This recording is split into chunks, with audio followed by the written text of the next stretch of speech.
Hey everyone! So I am back. Last week I didn't do a video because honestly I don't really know why. I think we had some stress going on about like work because literally none of my volunteers showed up last week for Sunday school stuff.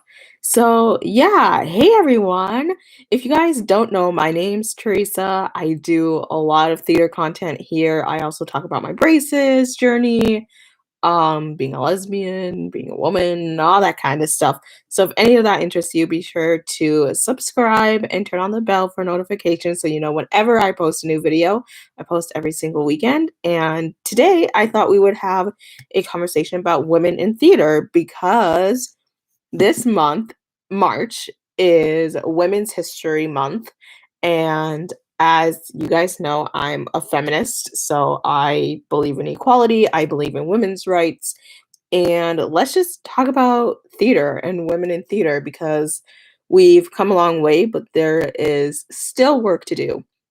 Now, as we talk about this, I want to remind you guys that I think it is important to talk about this, talk about women, but also not dismiss men. I think very much of the time we discuss females and then we kind of just put men to the side and we dismiss them. It's important to note that theater started because of men. As most of you probably know, women were not allowed to be in theater for the longest time, and so men had to play the roles of women. And I just don't think we can dismiss men from the conversation, because without men, I'm not sure if we would have even had theater. So, yeah.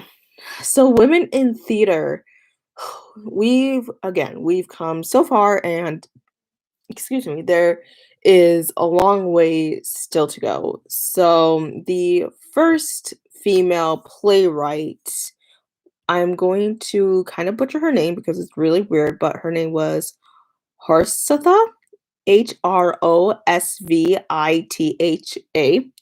and she is the first known playwright of theater. And so she didn't come into play until a couple centuries, I believe, after medieval period, or she was during the medieval period. But she is credited as the first female playwright. So that's really cool. And there's a bunch of statistics out there that show the different areas of men and women in theater. So I'm going to read a little bit about those. So let's see, I'm going to pop up this one. Okay, so this was updated in 2018. So this is slightly out of date, but it's kind of the most recent one I can find. So when we talk about male authors in theater, many of the productions that we put on are indeed written by males, and more specifically, white males. And that causes some issues in theater. And so here we have the numbers are in out of 2,085 productions. So they ran a little survey to gather up some statistics, and there is 57% male authors. 57% as of 2018. For females, that's a 30%. 30% are female authors. And then 13% are co-written. I think for females, I don't know, it just says co-written. So that's kind of crazy. And now we're going to look at new plays, rivals, and classics. So new plays, 13% of co-written plays was what they found. 40% were females, written by females, and 47% were written by males. So a little bit close, but males still taking the lead on that.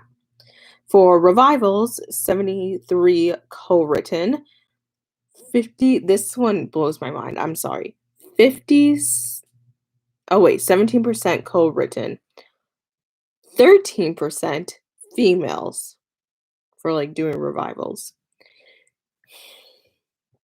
70%, like 70% males do revivals. Okay, this one's a bit sadder, to be honest. This next one is classics. Get this. 5% co-written, 7% females, and 88% men. That's crazy. Even in the 21st century, theater is still really much taken over by men. And this is in all departments. This includes playwriting, directing, scenery, choreography, literally every aspect of theater tends to get a lot of males involved. And so it's crazy. It's 2021. I was almost going to say 2020. It's 2021, and it's still predominantly a male industry. So, something really cool I've been doing on my Instagram is I'm sharing information about women and what women have done in history. So if you want to check that out, check out my Instagram. It's Teresa_Benson. And I'll show you here what that looks like. So here we go. Teresa_Benson. And I'm going to talk about this person right now that I accidentally clicked on my screen. This woman right here is, oops, she went away, is Vinnet Carroll. And she was the first African American woman to direct on Broadway. Between 1956 and 1982, Carroll had 10 Broadway credits, 4 as a performer and 6 as a writer and/or director. One of her musicals, Your Arms Too Short to Box with God, an adaptation of the Gospel according to St. Matthew, appeared on Broadway 3 different times in the span of 6 years. It wasn't until 1660s that women could join theater. The use of blackface, which is painting faces black, became popular in the 1820s. It wasn't until 1916 through 1940 that black theater became to be, and those years was the start of black women in theater. So that's kind of interesting, right? So that's her.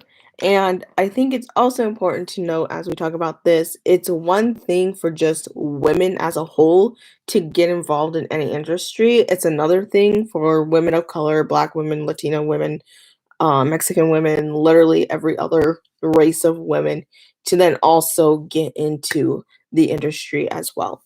So, yeah, crazy, right? 19, what did I say? 16, I'm not good with dates. 1660s was when women, yeah, 1660s when women entered theater. Crazy. Um, and then it seems like from the research I found when I wrote that post is black theater became a thing too because since people were making strives to get women into theater, they didn't want black women into theater, and so they started their own theater, and that took off later in life. So really crazy. It's just so crazy to see how far we've come, but also we have a long way to go. So yeah, um, just yeah, there's so much to learn with theater and women and just gender in general. I did see somebody on TikTok. Her name's Kate Lumpkin. I love her. Like she's literally another version of me, like probably 30 some year old me. That's who I'm gonna end up being. And she got a question that kind of asked about women in theater and why you don't see like bigger people, meaning like plus size people and stuff in lead roles and stuff like that. And she explained it perfectly. She explained that because our playwrights are mainly men, it's whoever they see likable, attractive, funny, somebody worthy of telling stories through a white male's perspective. And that's why theater is not totally diverse as it should be quite yet. Um, it's she also brought up the fact that it's gay white men as well, or just gay guys in general too. Gay guys are amazing. I love you, my brothers. However, when it's those people telling the stories, it's them who decide who can tell the story, who's funny enough to put on stage, who's hot enough to put on stage, who's this, and this, and this, and this, check off all the boxes. So theater has a long way to go, you guys. We are a very open industry, and most of us do believe in equality. And so we really need to work on getting women's voices heard. We need to get women onto Broadway, women playwrights, scene directors, well, designers, directors, literally every aspect of theater. We need to get the women up there and involved. And we just need to keep fighting for women in theater and just women as a whole. Because unfortunately, we still live in a world where men very much take over everything and it's not equal and there's not that much equality yet. And again, it's 2021, so how much longer do we have to wait, until we can all be equal and seen as equals? So yeah, I guess that's really all I wanted to talk to you guys about. Just give a little quick history about theater and women. Again, long ways to go, but we've definitely made process with it. So if you guys like this video, be sure to give it a thumbs up. Like I said earlier, I do videos about braces acting. I don't think I mentioned childcare, but I also do that as well. And I post every single weekend. So make sure you hit the bell so you know whenever I post a new video. And I'll talk to you guys soon. Bye.